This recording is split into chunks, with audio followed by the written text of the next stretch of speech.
Бүгінгі күні оқушыларды қалай оқуға ынталандыруға болады? Оқушыларды оқыту ма, әлде оқуға үйрету ме? Мектеп қабырғасында жүрген еліміздің ертеңгі болашағын мектептегі теориялық материалды өмірде пайдалана алатын деңгейге қалай жеткізуге болады?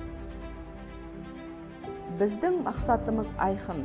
Оқытудың жаңа технологияларын математика, физика, информатика пәндерін оқытуда пайдалана отырып, оқушылардың функционалды сауаттылығын дамыту, белсенді, жан-жақты дамыған тұлға қалыптастыру.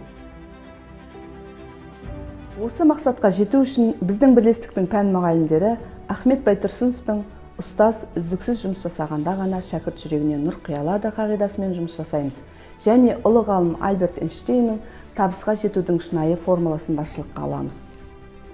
Аз сөйлерде көп тыңдар, хас асылдың баласы дегендей, бірлестікте аз сөйлеп көп істіндіратын мұғалімдер жұмыс жасап келеміз. Бірлестіктегі жоспарлы жұмыстарды, бірлестіктің барлық тыныс-тіршілігін ұйымшылдықпен атқарамыз. Бірлестікте 18 мұғалім бар.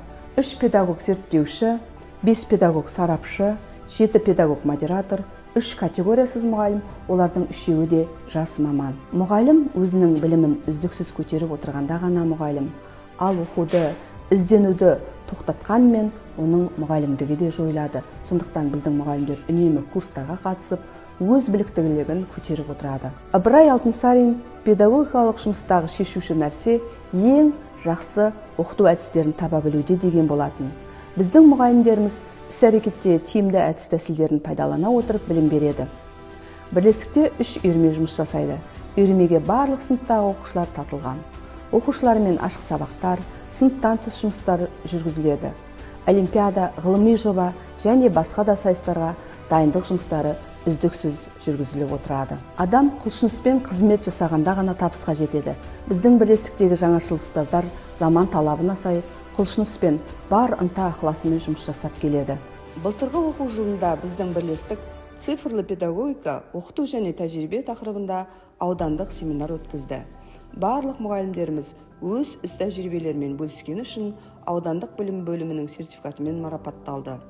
Басқа да мұғалімдеріміз түрлі семинарлар мен вебинарларға қатысып, аудан, облыс, республика көлемінде өз іс тәжірибелерімен бөлісіп жүр.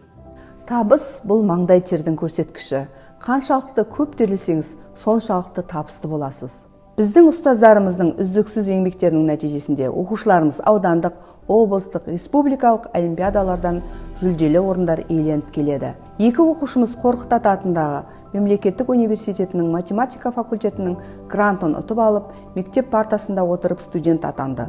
Оқушылар арасында өтетін президенттік олимпиаданың облыстық кезеңінен 2 оқушымыз 2 және 3 орындарды алды. Бір оқушымыз Әл-Фараби атындағы халықаралық олимпиададан үздік нәтиже көрсетіп, 2 орын иеленді. Ұстаз талантты болса, шәкірті талапты болады дегендей, 8-11 сынып оқушыларының республикалық ғылыми жобалар конкурсының аудандық, облыстық кезеңдерінен бірнеше оқушыларымыз жүлделі орындарға ие болды.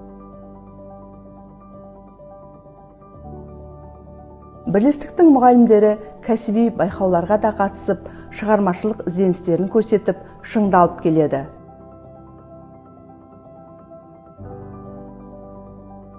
Осы жасаған жұмыстарының нәтижесінде біздің бірлестіктің мұғалімдері алғыс хаттарға, құрмет грамоталарына, түрлі марапаттарға ие болды.